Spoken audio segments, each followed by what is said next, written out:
2 cents short of a dollar, the show where we give our 2 cents and keep it 100. We're your host. That's Motiz, and I'm Rue, and a lot of boxing news. So just want to talk about it. Big fight coming up soon. We got Gervonta Tank Davis versus Frank Martin. We got to see actually the live kind of Zoom call, whatever it was, with Frank and featuring Errol Spence as well. However, what I noticed was Frank Martin was wearing shades there. Then as I kind of ventured to the internet, apparently Gervonta Tank Davis and his team are saying Frank's trying to cover up an eye injury. And it kind of makes me think, sometimes like the guy who I think of the most is Devin Haney. Like after a fight, there could be possibly like scarring or anything around his eye. He really likes to wear those shades, you know what I mean? But let's say there is an eye injury that Frank is trying to cover up. Do you think that puts him in trouble in this fight? Or do you already think he was in trouble? I think he was already in trouble.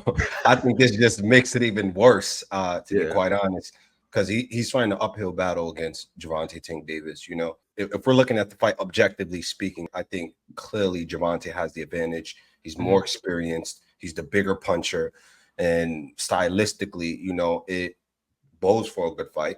But we ultimately know Gervonta is going to win in dramatic fashion, unless, of course, Frank Martin can make it a tough fight and pull it to a decision or potentially upset, but that's unlikely. So the crazy thing about this fight in Frank's case, right? Obviously Frank's coming to win, and I'm not going to disrespect Frank, but I'm kind of leaning towards you is, I think Gervonta wins this fight, right? I think there's a lot of things in his favor.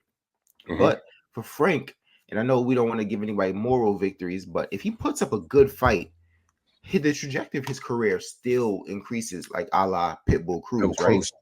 You know what I'm saying? So Frank has to go out there, but I think stylistically, because of his style, unless he kind of just abandoned his style and do something reckless, I don't think he'll get knocked out early in the fight. I think if he gets stopped, it'll be later in the fight, which gives him a good amount of time to display his skills. I would have to kind of go back and check the track record of the last time Tank fought a southpaw, but I don't know if it'll be an adjustment period. But also just Frank, I think Frank moves his feet a lot, so he utilizes the ring. So it just depends, you know what I mean? I think he has decent enough power. I think he is, but here's where I think the difference is. I think he's too cautious, right? And unfortunately, against a fighter like Gervonta Tank Davis, it's dangerous, right? Because you really have to be able to hurt him and back him up or something to give him something to think about, or else he's going to be too comfortable and pick you apart. But I think Frank, as a fighter, he's a good fighter, but I think he's too cautious. And I actually heard Teofimo Lopez say this. He said the way to beat Gervonta Davis is going to be to back him up. You know what I mean? So I just don't know if Frank could back him up consistently enough. See, that's the thing, though. I don't know. I kind of disagree with Tio with that, because I feel like Tank's style, yes, in terms of making Tank uncomfortable, you can, but you can run into a lot of punches. And we've seen that happen with a lot of fighters. We've seen Ryan Garcia do it, which was a terrible game plan. We've seen Rolly do it. We've seen so many fighters do it. Now, granted, they're not necessarily the smartest fighters, but I don't think it's just really backing him up. I think it's probably just like, I think really what it comes down to, you got to outthink Gervonta Tank Davis. That's what I think. And you got to have the volume with it. Because let's say a fighter like Leo Santa Cruz, for instance, right?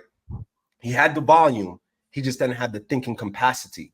You know what I mean? In order to kind of, let me back him out and really make him come into certain shots. And then, ultimately, go ahead. You was going to say something? No. I think you just hit the nail on the head, because I think you have to kind of have diversity in your style. I think you got to be able to back him up. I think why Tio is saying that, I think a fighter like Teofimo Lopez, and obviously everyone's not Teofimo Lopez. I think Tio, let's say Tio was fighting Tank, right? And let's say he was backing him up, and let's say he was up on the cards a la Mario Barrios or something, and then Tank kind of had to press forward. Then now that plays into Tio, who likes you to come forward and likes to land those big shots. Obviously, not everyone fights like that, but I think that's why he's saying that. But I think you have to kind of mix and match your style at points in the fight. So I agree, you have to kind of outthink Gervonta. But a fighter like Frank, not that Frank's not a smart fighter, but because he's so cautious, I think Tank's gonna have a lot of time to kind of analyze and kind of pick his spots. I agree with that. And it's not like Frank Martin is, he does have punching power, but it's not like he's an exceptional counter puncher as well. and how many traps can he lay for Gervonta Tank Davis that he hasn't seen before. And I think the best thing that is going for Frank Martin is the fact that he is a southpaw and the fact that he's going to have to utilize his jab, just like with Hector Garcia. He was kind of throwing off Tank's timing with that jab because most southpaws are not used to fighting other southpaws. So I think if he can kind of out jab Tank Davis and really keep him guessing, I think that can work to his advantage. But ultimately, like you said, I do agree he cannot be overly cautious, and I unfortunately think he will be. Yeah, that is when he fought another southpaw. And you know what's crazy? I think you know, if you guys are watching this video right now and if you have some free time, I think if you go back and watch that fight, I think Hector Garcia gave Gervonta problems, like you said, throwing off his timing. But when you were listening to the broadcast, they almost made it seem like Gervonta was just dominating the whole fight. I think Hector had moments and good moments too before ultimately getting stopped. You know what I mean? So yeah, I do think that maybe, I don't know if he's adjusted to fighting the southpaws. I don't think they ever really adjust, right? I think it's a feel out period during the fight. So I think for Frank, obviously you can't sell out, but you probably have to be a little more aggressive. You have to probably be willing to say, hey, I'm gonna press a little bit more than I normally would. I'm not gonna overcommit, but I'm gonna press a little bit more and just give him some different looks. You know what I'm saying? Don't make him comfortable in there is what I'm thinking.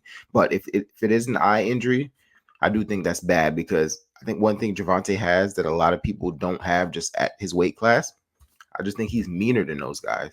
Like just the aggression, you know what I'm saying? He's trying to really hurt you. But that's a fact. Shakur Stevenson said, you know, Frank's downfall is that he started too late. You know, Tank and Shakur started boxing around 7, 8 years old. Frank started at 15. Now, in my personal opinion, yes, I can see how that could lead to someone being better, but I don't think that's necessarily the difference in this fight. I don't think it's because Frank started late. I just don't think he has necessarily that next gear that Gervonta Davis has. There's a lot of guys who started early who still don't have that next gear. Right, and people that started earlier than Frank Martin and lost to Frank Martin. So what is? I just think these boxers just say shit that just sound good, you know? It's kind of like they don't know what they be talking about. Like, come on. Like, yeah. I honestly, just because this is on the card, I don't really think we're gonna make an entire video on this. But you know, obviously, we kind of both said we think Gervonta is gonna win, so no need for a prediction video. But I want to show some love to the David Benavidez and Oleksandr Gvozdyk fight. Just quick, how do you see that fight going?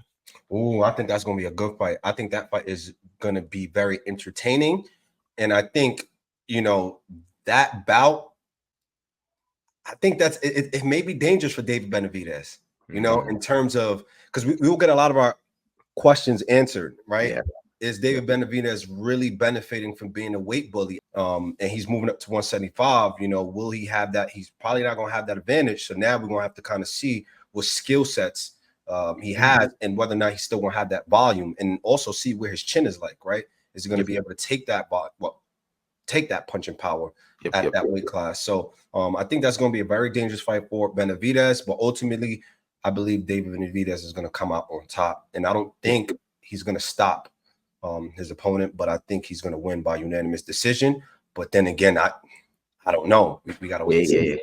So I know this is going to sound stupid, but I think David's going to win because I think David has to win just for like the future money fights, right? People want to see him fight the winner of Bivol and Beterbiev, right? So I think, but I also think that David has gotten some good experience fighting guys like Caleb Plant, Demetrius Boo Boo Andrade. So he's seeing, you know, his fighting styles not all just brute anymore. If you watched him, he really kind of tactically started breaking down Boo Boo before he really started putting it on Boo Boo. So David isn't all just brute anymore, but Gvozdyk is a good fighter. He only has one loss on his record. That's to Artur Beterbiev, in a fight that he put Artur Beterbiev down and arguably was winning that fight. He was winning on 2 of the scorecards before the stoppage. So you can argue that he was winning that fight. He's a good fighter. He hasn't lost since.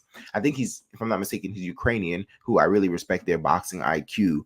So I think David's going to have some trouble in this fight. Like I said, I think he's going to ultimately win a decision, but I'm going to go out on a limb and say we're going to see David Benavidez go down in this fight, but get up and still win the fight by decision. Okay. That's going to be interesting. Yeah, that's going to be a great fight. Not down, I mean hit the canvas, guys. I mean hit the canvas. Not down on the cards. We gotta wait and see. It's gonna be an entertaining fight for sure. That's gonna be a crazy card. You know, you got you know, Benavidez fight. You got Gervonta Davis fighting. You know, Mhm. Yeah. I'm gonna definitely tune in for that.